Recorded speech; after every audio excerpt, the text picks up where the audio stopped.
अभी कल परसों डॉक्टर साहब का एक प्रवचन था, बहुत अच्छा। बोले जैन ज्योतिष में और अन्य दुनिया के ज्योतिष में क्या अंतर है। जैन धर्म में भी ज्योतिष है और ब्राह्मणों के यहाँ भी ज्योतिष है, तो हमारे ज्योतिष में और उनके ज्योतिष में फर्क क्या है। तो उनने इतना बढ़िया फर्क बताया, वो तुम्हें बताना चाहता हूँ। उनने कहा कि जैन धर्म ज्योतिष मानता है और जैन धर्म तो और अच्छे से ज्योतिष मानता है, क्योंकि जैन धर्म सर्वज्ञ को मानता है। और जब वो सर्वज्ञ को मानता है तो वो तो कहता है कि 10-20 बरस के बाद का तो छोड़ो, 50 बरस के बाद का तो छोड़ो, अनंत काल के बाद क्या होना है उसको भी जानते हैं वो। तो समझ में है। तो अगर ज्योतिष से विवेक कुमार कितनी उम्र जिएगा और हमने निमित्त ज्ञान से देख लिया, तो कौन सी आश्चर्य की बात है। हमारे सर्वज्ञ भगवान तो जो मेरी आयु अभी बंधी नहीं उसको भी देख रहे हैं। अरे मेरी अभी सिद्ध पर्याय 10 भव बाद आनी है, वो सिद्ध भगवान अभी देख रहे हैं। बता, आपको सिद्ध भगवान मेरी सिद्ध पर्याय देख रहे हैं। और तुम कहते मैं काय का सिद्ध हूं। इस अपेक्षा सिद्ध हो गए नहीं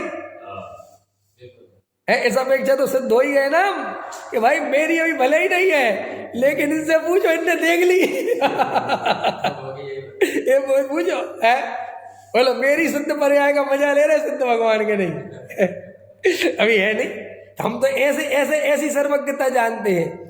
तो वो ये बता रहे थे कि हमारे यहाँ कोई ज्योतिष का विरोध नहीं है, लेकिन तुमने जो ज्योतिष का अर्थ जान के हेर फेर करना बना रखा है, इसका विरोध है। हम ये कह रहे हैं कि विवेक 100 वर्ष की आयु लेके आया है तो वो 100 वर्ष जिएगा, या 50 वर्ष की लेके आया तो 50 वर्ष जिएगा। कि नहीं तुम शनि पे जल चढ़ा दो तो 60 हो जाएगी। भाई जैन धर्म वो कहता है ये बिल्कुल नहीं चलेगा। ये फिर तरकीबें क्यों निकाली, ये पैसा कमाने की तरकीब है।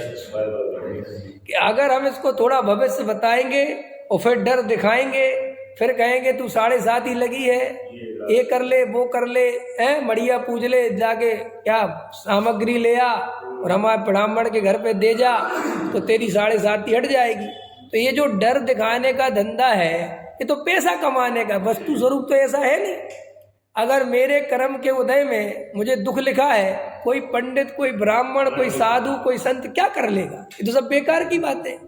और तुम इतने कमजोर दिल के हो, इतने अपने को दीनहीन समझते हो कि तुम्हें जब कुछ समझ में नहीं आता तो तुम इन्हीं की शरण में चले जाते हो। एक बहुत अच्छा सुनाऊं बच्चे सेन जी, एक साहित्यकार पढ़ता हूं मैं, एक तर्क साहित्य वाले आदमी ने बहुत अच्छी बात कही थी कि गंडा ताबीज आदमी कम पहनता है। नहीं, उसने 2 कारण बताए थे। जब वो बहुत पैसा खर्च कर लेता है और कोई समाधान नहीं मिलता तो गंडा ताबीज पहन लेता है। और अरविंद जी जो दूसरा सुना था वो तो सुन लो, दूसरा कारण उसमें दूसरा उसने लिखा था, गरीबी गंडा ताबीज पहना देती है। वो गजब था, मर्म था उसमें। नहीं समझ में आया कि बाप को 100 रुपये की दवाई बहुत महंगी लगती है, वो दिला नहीं सकता, तो अपने बेटे से कहता है बेटे ये ताबीज पहन ले। ताबीज बाबीज मुझसे भी कुछ नहीं है, वो भी चाहता कि बड़े डॉक्टर को दिखा दूं, लेकिन पैसा नहीं है। तो कुछ तो आश्वासन चाहिए, कुछ तो सहारा चाहिए। तुमने देखा गांवों में जितना अंधविश्वास होता है शहरों में नहीं होता। शहर में आदमी बीमार होता है डॉक्टर के पास भागता है, गांव में आदमी बीमार होता है तो झाड़ने फूकने वाले का। तो आप क्या सोचते हो कि झाड़ने फूकने का, अरे क्या करे बेचारा। झाड़ने फूकने वाले के पास 5 रुपए का एक नारियल लिया, 10 रुपए की चिरौंजी ली, 5 रुपए की एक नारियल लिया, 2 अगरबत्ती ली, महाराज झाड़ दो। उन्होंने कहा ठीक है बच्चा आ जा। झाड़ दिया तो उसको ऐसा लगता मैंने अपने बच्चे के लिए जो मैं करा सकता था करा दिया। समझ में? और कोई बात नहीं है। और 2-3 दिन में तो उतर ही जाना है बुखार, तो 100 में से 90% का तो उतर ही जाना है, उसमें क्या बात है। तो कहते देखो देखो उनकी कृपा से उतर गया, उनकी कृपा से उतर गया। समझ में है? क्या झाड़ा कहाँ लगता था? अरे अब सुनील जी तुम दिल्ली में पैदा हुए क्या? दिल्ली में?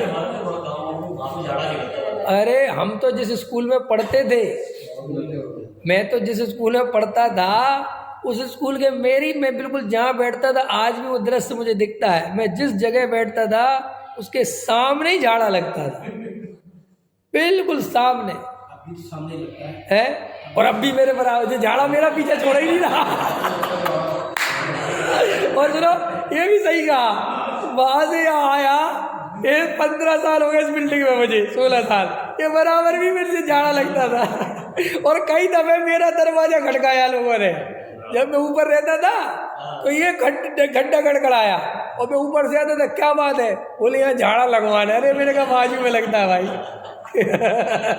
ये अच्छा याद दिलाया। कई दफे हुआ ऐसा, मैंने जो बताया कि बराबर में लगता है, क्योंकि वो पंडित जी मैं भी हो गया था तो लोग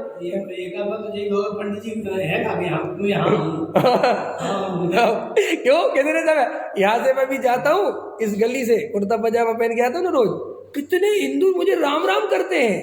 वे सोचते हैं मैं ब्राह्मण पंडित हूँ, वो मैं राम राम भैया राम राम कहते, राम राम पंडित साहब राम, क्या करें है। अब जो भेज है वो चोटी रख लेता तो पूछो ही, समझ में। इसलिए अरविंद जी कहता हूँ, पूजने वालों की कमी नहीं है, हम वही लगवा दो तुम समय सार छोड़ के।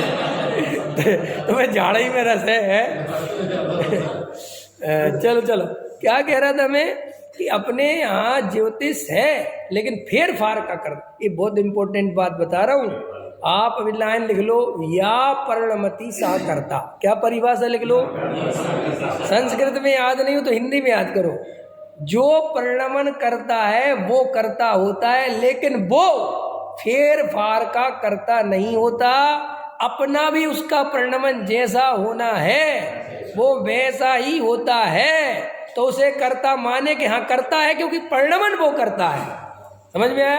कुम्हार घड़े का करता है कि मिट्टी घड़े की करता है? मिट्टी। तो मिट्टी क्यों है कि मिट्टी घड़े रूप परिणमित होती है। आगे समझ, या परिणमति